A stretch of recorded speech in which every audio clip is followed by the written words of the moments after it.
Hello everybody, this is Dr. Christopher White, and in this presentation we're going to be looking at the lab exercise Earth's internal structure and composition. So this particular lab exercise focuses on how we've managed to define the Earth's internal composition with respect to its layers, the physical properties of those layers, the chemistry of those layers, and how those layers differentiated from the magma ocean which the Earth started off as. So the lab itself is split into three parts. Part one is going to deal with the Earth's internal structure and the physical properties of those layers. Then part two is going to look at the chemistry of those layers. And then part three is going to look at how elements are differentiated between those layers and why they're differentiated between those layers. So let's begin by looking at part one. So as you can see on the screen at the moment, we have the Word document version of the lab on the left, and we have the PDF version of the lab on the right. So in part one, we're going to start analysing how geologists realised that the Earth's internal structure was layered. Now, in order to do this, we obviously need to use something that can pass through the Earth's interior so that we can use that to visualise what's going on. So in terms of possible options, there's only really one option that geologists can use, and this is seismic waves produced by earthquakes or, in some extreme cases, by very large explosions. Think nuclear bombs. So by using these seismic waves, as they pass through the Earth from one side to the other, the physical properties of the layers that they will pass through will change the speed at which the wave arrives, and it will also change where the wave is detected. So we're going to look at these different factors and see how they're going to change things. Now, if we look at figure 1.1 here, you can see we have a situation where the Earth's interior is completely homogeneous. And we have an earthquake starting at location A, and location B is the station where the earthquake waves are detected. Okay, so the seismic waves are traveling through the Earth from A to be detected at B. Now, if the Earth's interior is homogeneous, what's going to happen to those waves? Well, number one, the wave is going to maintain a constant speed because it's moving through the same material the entire way. And it's also going to maintain a constant path, so it's going to go in a straight line. Now, this means that because it's homogeneous, we know essentially how long it took the wave to get from A to B, and we also know that the wave moved in a straight line because it went straight from point A to point B. So this tells us that the Earth's interior is homogeneous, and as such, we would then, model the Earth's interior as just consisting of one material. Now, let's move to another possibility, which is, let's say the Earth's interior is split into two distinct layers. So you can see in figure 1.2 here, we have a situation where we have this green layer here. So this is a solid outer layer, so it consists of a solid rock type material. And then we have this kind of purple-grey interior area. This consists of a liquid layer. And the pink line here represents the boundary between these two layers. So we have the outer layer in green, the inner layer in this kind of like purple-grey, and the boundary between the two is marked in pink. So once again, we're going to get our earthquake at location A, and the seismic waves produced are represented by the red arrow. So once again, seismic waves produced at A, they're going to move down through this solid outer layer in a straight line, because remember, they're just moving through homogeneous material. And then they're going to come to the boundary. All right, so what I'm going to do is I'm just going to, over here on the right, I'm just going to show the previous model, which is if the interior is homogeneous, the wave is just going to continue from one side to the other. Done. Now, in the case of figure 1.2, what's going to happen is as the wave transitions from the solid outer green layer to the liquid inner purple-grey layer over this boundary marked out by the pink line, you are actually going to have the wave refracting. So this is going to change the path of the wave, and this occurs because the wave is moving between two different materials with different physical properties. One is solid, one is liquid. It's exactly the same effect you get when you put your hand in water and it looks like your fingers are slightly bent. In that case, that's because light rays are being refracted because they're moving from the gaseous atmosphere into the liquid water. So as you can see, our seismic waves travel down from A, they move across the boundary separating the two layers, at which point refraction occurs. And you can see this refraction causes the path of the seismic waves to change. So it's deviating from what would happen if the Earth's interior was just homogeneous. And you can see the path now comes along here. And then when it crosses the boundary again, it refracts for a second time, at which point it changes the path, changes direction again. And instead of the seismic waves being detected at location B like they were in the homogeneous model, the seismic waves are now going to be detected at location C. So because we're detecting them at a different location than we would expect them, that first of all tells us, oh, something's happened to change the path of the waves as they've been moving through the Earth's interior. Another thing is that seismic waves will travel through materials with different physical properties at different rates. So a seismic wave will travel through a solid material a lot faster than it would travel through a liquid or a semi-solid material. So the seismic waves in this model will travel quickly through the green outer layer, but they will travel slower through the liquid inner layer. Now this means that if we imagine if we just go back to figure 1.1 and we look at our homogeneous Earth, which is just a solid mass, the wave travels from one side to another. Because it's completely solid, it maintains a constant speed, and we know how long it takes to arrive at B. In the case of figure 1.2, if we had imagined the wave would travel straight across, we would know how long it would take if the Earth's interior was homogeneous. But because the wave gets refracted and it travels through this liquid inner layer, it slows the wave down. And so this means not only does the wave arrive at a different location than we would expect if the Earth's interior was solid, it also arrives later because it takes longer to arrive because of that liquid layer. And so this is the basic principles that geologists use to define the Earth's internal layering. So we'll take this data, we'll look at the paths that these seismic waves take, how they're reflected, how they're refracted, and that will be used by geophysicists to produce a model to explain the data which they see. And so they will take this data and then they will use it to essentially model what's going on in the Earth's interior, what kind of layer would cause this change, or layers would cause this change, and what the physical properties of those layers would be. Would they be solid? Would they be liquid? Would they be semi-solid? And eventually they'll arrive at a model that matches up with the data, at which point, of course, then they can test it scientifically. So based on this particular method, geologists and geophysicists have come up with essentially a basic structure for the Earth's interior. So we start with a solid lithosphere. Now, if you remember, the lithosphere consists of the crust and a layer of mantle rock which is stuck to the bottom of the crust. And both of these materials are solid. So we have a solid crust and a solid layer of mantle. And that's all put together as one unit, which we refer to as the lithosphere. If you remember, lithosphere comes in two types: continental lithosphere and oceanic lithosphere, depending on the type of crust. Now, underneath the lithosphere, we have the semi-liquid asthenosphere. So this is the layer that the solid lithosphere moves around on top of. And as I've described, it's not a liquid layer, but it's also not a solid layer. Think of it kind of like a slushy, where you have a mixture of solid ice crystals combined with a liquid syrup that's kind of in between them. And that's exactly the situation you have with the asthenosphere. The composition of the asthenosphere does change slightly as you move through it. Towards the top of the asthenosphere, it's more liquid, and it becomes more solid rich as you move down towards the bottom of it. Now, once you exit the asthenosphere, you then move into the mesosphere, which is sometimes referred to as the lower mantle, and this consists of solid rock.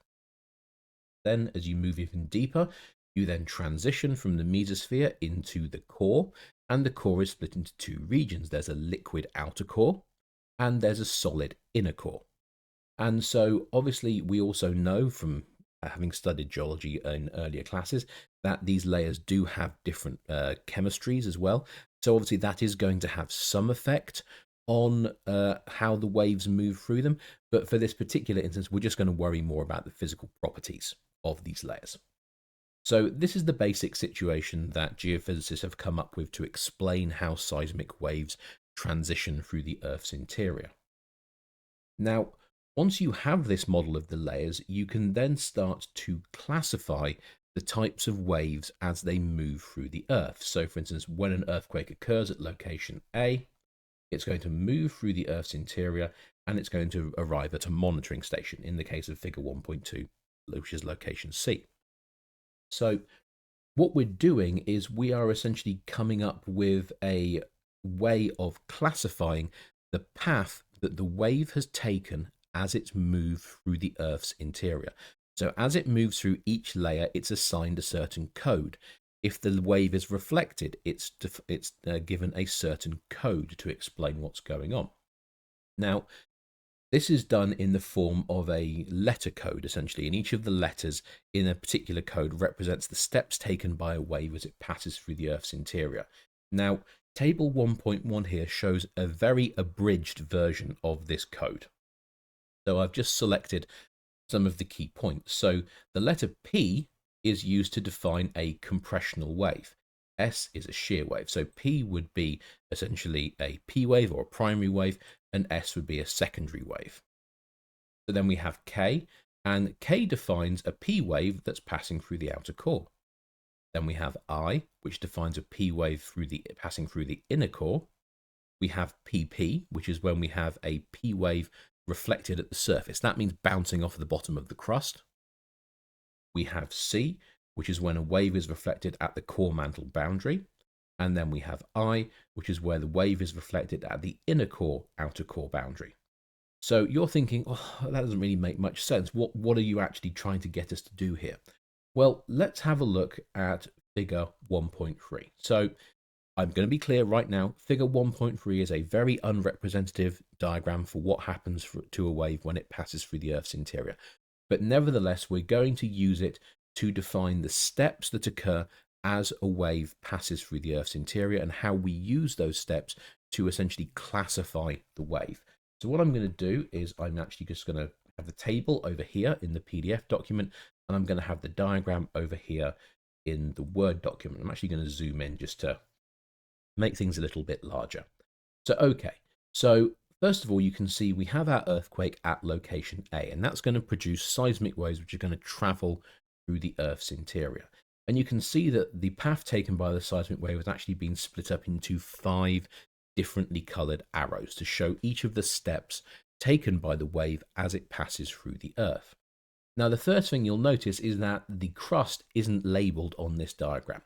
And that's typically when we are describing what's happening with seismic waves, they're passing through the Earth's interior. You don't tend to worry about the crust that much because the crust is extraordinarily thin. So you really more worry about what the wave is doing as it passes through the mantle, the outer core, and the inner core. So, okay. So first of all, we have our seismic waves produced at A, and then they're passing through the mantle. Okay, so the first thing we need to work out is, are we dealing with a P wave or an S wave? Now, if you think back to your early geology classes, you can remember a basic fact about P waves and S waves, which is P waves can travel through solids and liquids. S waves can only travel through solids. They can't go through liquids. So what we can see is that this seismic wave quite clearly goes through the solid mantle. It goes through the liquid outer core, through the solid inner core, liquid outer core again, and then solid mantle again. So this seismic wave is clearly passing through liquids. It must therefore be a P wave. Okay? If the wave was produced at A, traveled through the mantle, and then disappeared, so it couldn't go through the outer core, then that would be an S wave. So, all right, so we know the start of our letter sequence. We know what we have is a P wave that is moving through the Earth's mantle. So we're going to label our first step, which is represented by the pink arrow here. So this is going to be P. All right, so then we can see our seismic wave transitions across the mantle outer core boundary, which is marked by the red line.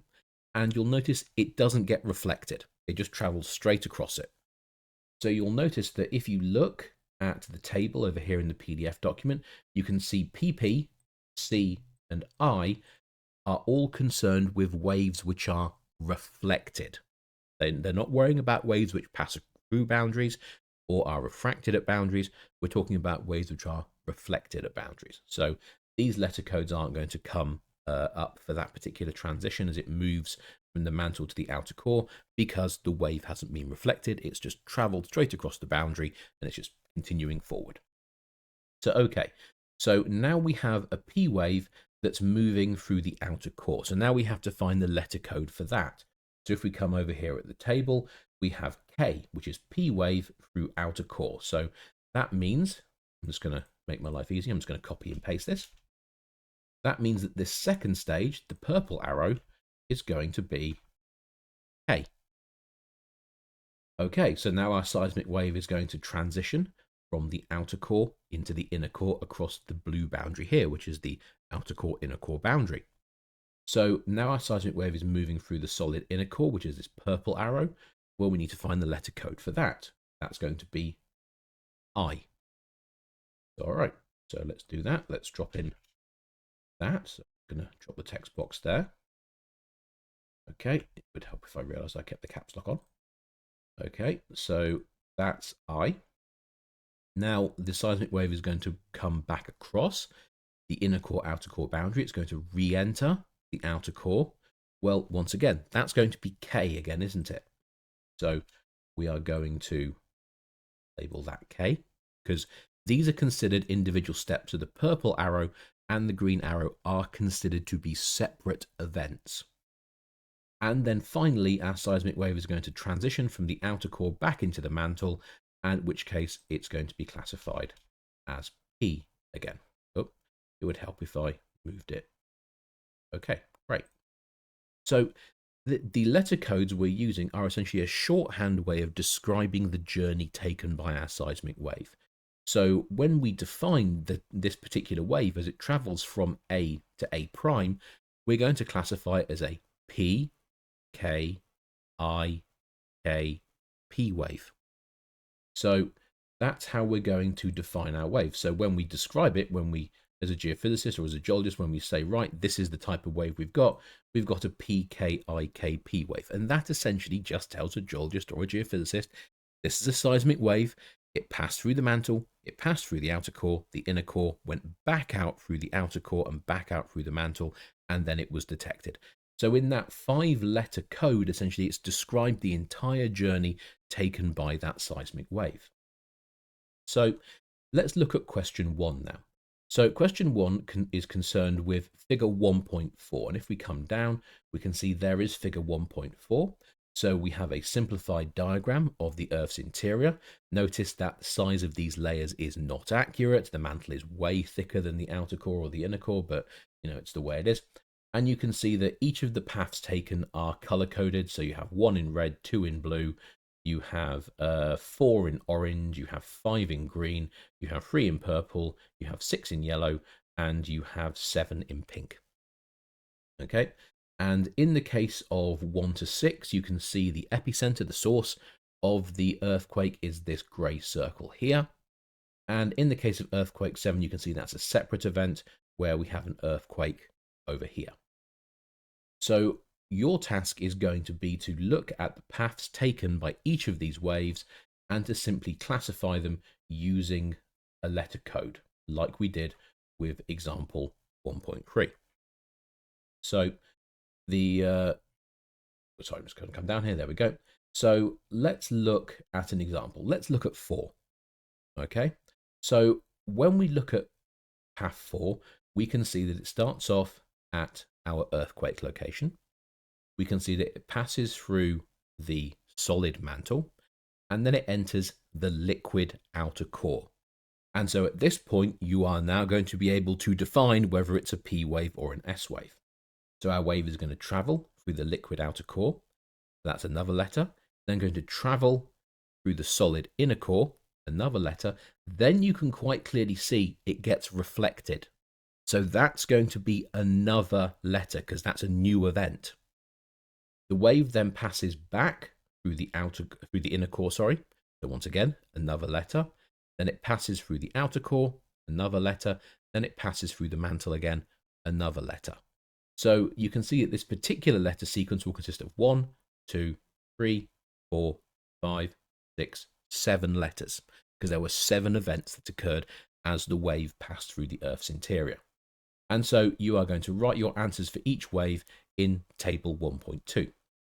So Question 2 is then going to ask you which two seismic paths could be S waves. And remember the basic fact about S waves, they cannot pass through liquids.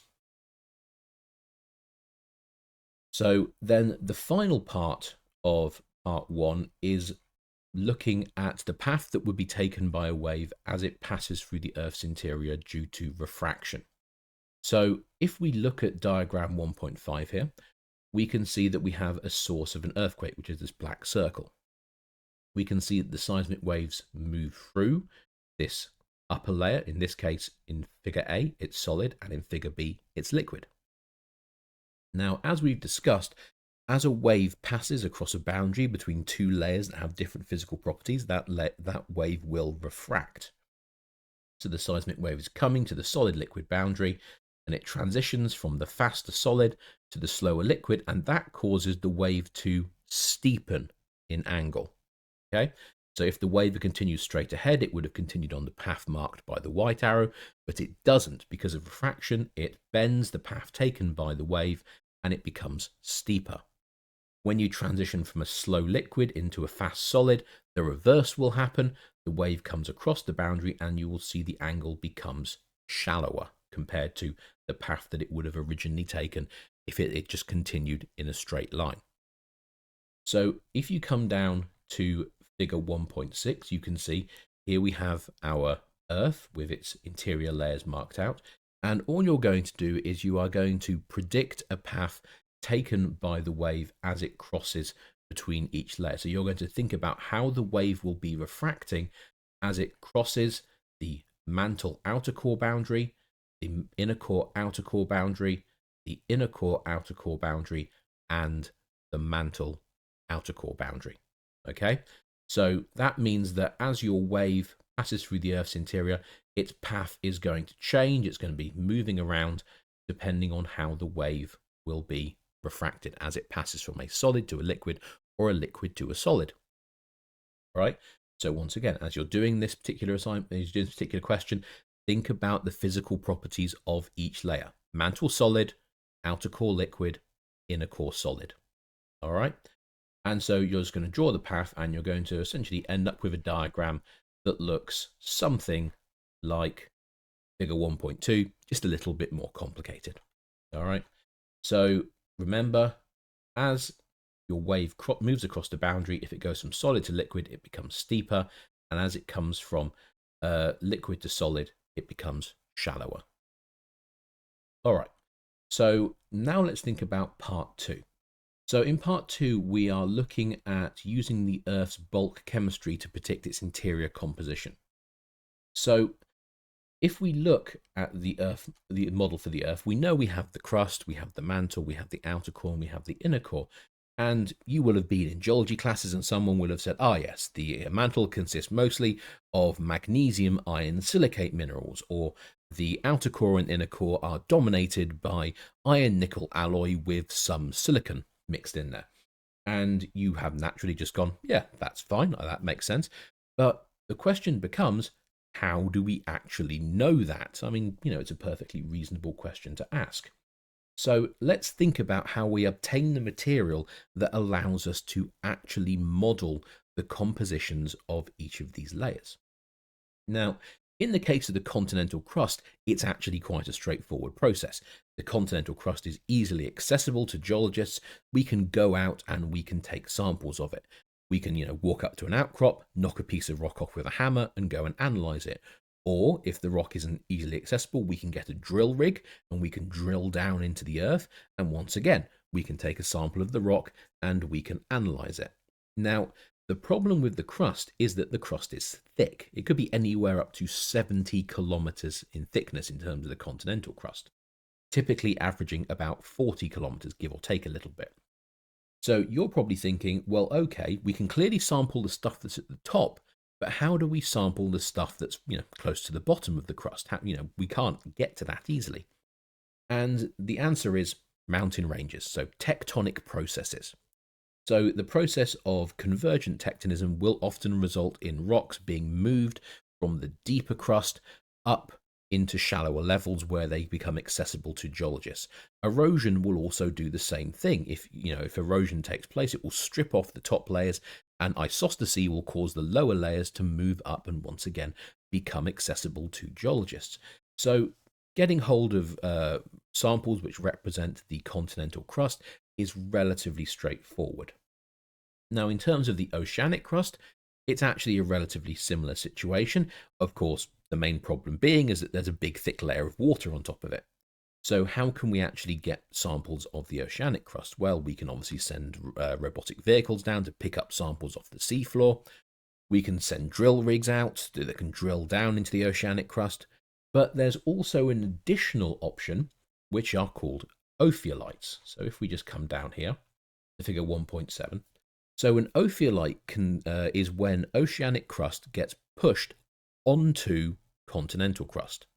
So under normal circumstances, where we have two continents moving towards each other, the oceanic crust between them gets destroyed by subduction. So the oceanic crust gets pushed down under one or both continents, and it gets pushed into the mantle where it eventually gets destroyed, or more accurately, recycled.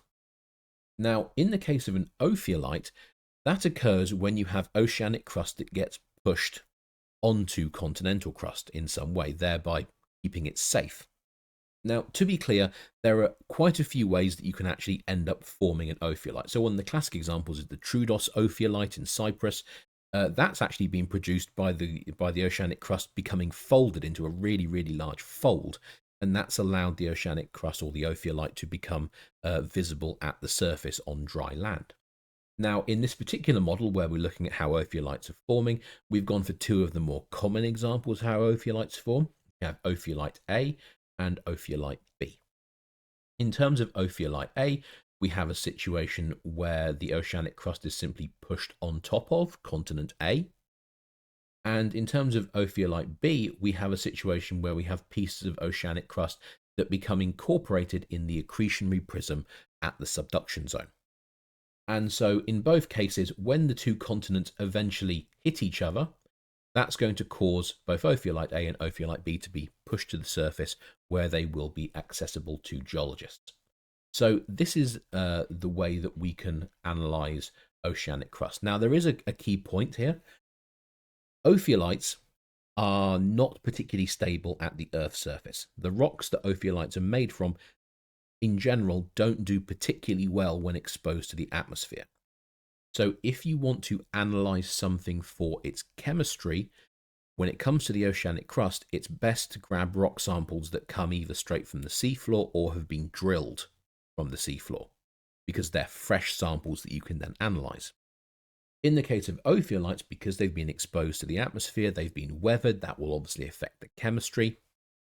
But ophiolites in certain areas are less altered, so you can use those for the chemistry.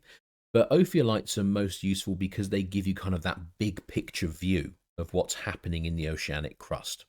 So it gives you some idea of, right, how much of the oceanic crust is pillowed basalt, how much of the oceanic crust is sheeted dikes, how much of the oceanic crust is, gabbro, and how much of the oceanic crust is peridotite. So that's where ophiolites are actually at their most useful. They give you data on exactly how thick each layer is, so you can accurately predict the composition of the total layer of oceanic crust. Now, in terms of the mantle, obviously, getting to the mantle is quite tricky. So what sources do we have for mantle rocks? Well, we actually have 4 of them. So the first thing we have are mantle xenoliths in volcanic rocks. So it's not uncommon for pieces of mantle rock to be brought up with a magma as it rises from the mantle into the crust. And in some cases, those pieces of mantle rock can be brought all the way to the surface and erupted out of a volcano. Obviously, we also have ophiolites, because an ophiolite isn't just the oceanic crust, it's oceanic lithosphere, which means you not only have the oceanic crust, but you also have the piece of solid mantle rock which was stuck to the bottom of it. And so ophiolites as well offer us a window into this upper portion of the mantle. Then we have boreholes. Very recently, geologists finally managed to drill through the oceanic crust directly into the mantle to produce fresh samples. And finally, we have another source of information, which are inclusions in diamonds. So, okay, so let's move down to figure 1.8. And in figure 1.8, you can see we have three examples of how we look at these, or how we gain this understanding of the mantle's composition. So you can see in picture A here, we have this very nice, obviously green inclusion of mantle rocks. This is a peridotite. It consists mostly of olivine, which is the kind of apple green mineral. You have the pyroxene as well, which occurs as kind of a dark green mineral. And then you're going to have these kind of dark grey-black inclusions of other minerals, predominantly the mineral chromite. And you can see that this particular mantle inclusion, this piece of peridotite, is actually enclosed in a volcanic rock. So the magma that led to this volcano erupting, or was erupted from the volcano, should I say, formed in the mantle. It picked up this piece of peridotite and it brought it all the way from the mantle up to the Earth's surface where it was erupted out. And the nice thing about these samples, these pieces of mantle rock, these xenoliths, is that because they are enclosed in the volcanic rock, it actually helps to protect them.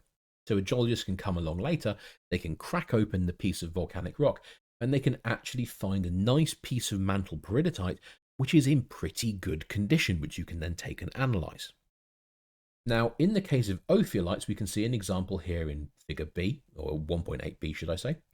And this is typically what you get when you are looking at ophiolites. The rock itself is typically weathered, so it's not in the best condition in terms of being able to use it for chemistry. You may find areas which are less weathered that you can use for analysis, but most of the time, ophiolites, their true value is helping you understand the broader scale processes of what's going on in the mantle.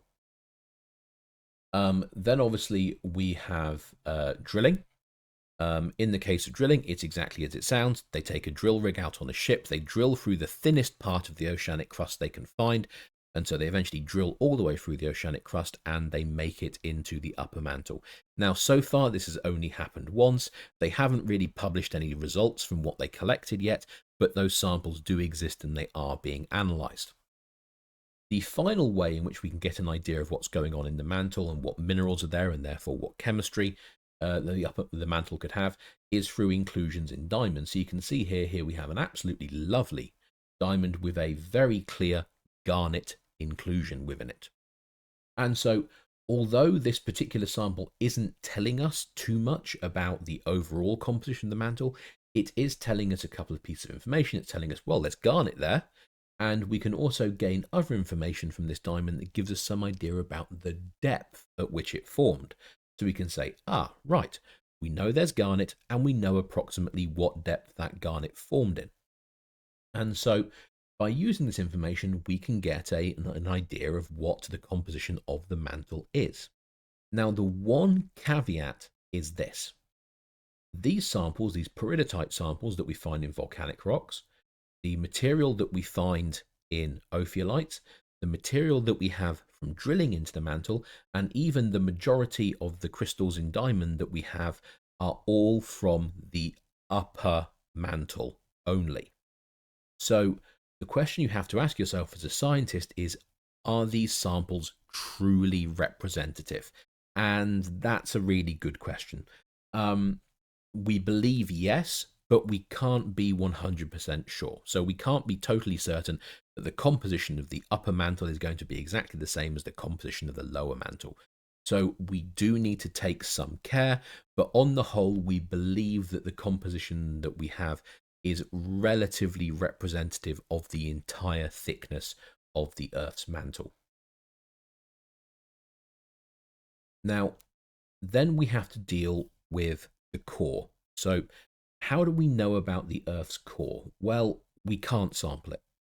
It's just too deep. There's no way we can get to it. And rocks from that depth, once again, they're not going to be bringing up samples of the Earth's core. They're not going to survive the rise through the mantle. So the only source that we really have for the composition of the Earth's core comes from meteorites. Now, in the case of meteorites, what we're actually looking at is we're looking at samples from juvenile planets that formed during the early portions of the solar system but were then subsequently destroyed and blown into pieces. Okay, so these protoplanets, they would crash into each other, and sometimes in the case of Earth and Theia, for instance, those collisions wouldn't result in the destruction of one of the planets, and in some cases these two planets would smash into each other and they would totally annihilate each other. And what that would mean is pieces of the core from these destroyed planets would then fly out into space, where they would become meteorites. And we have two types of meteorite that give us some idea of what's going on in the core.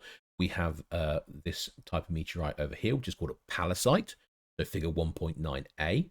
As you can see, that consists of this kind of silvery coloured iron nickel alloy. And it also has these large kind of brown green crystals of olivine. And then over here in 1.9b, we have a piece of a iron meteorite. So as you can see, this consists of nothing but iron nickel alloy. You'll see there's a very distinctive texture on it. It's called Widmanstätten texture. And that's actually produced by putting the sample in acid and etching the surface slightly to make that texture visible. But nevertheless, even though it's been etched in acid, the composition of this particular meteorite does tell us that it consists mostly of iron nickel alloy.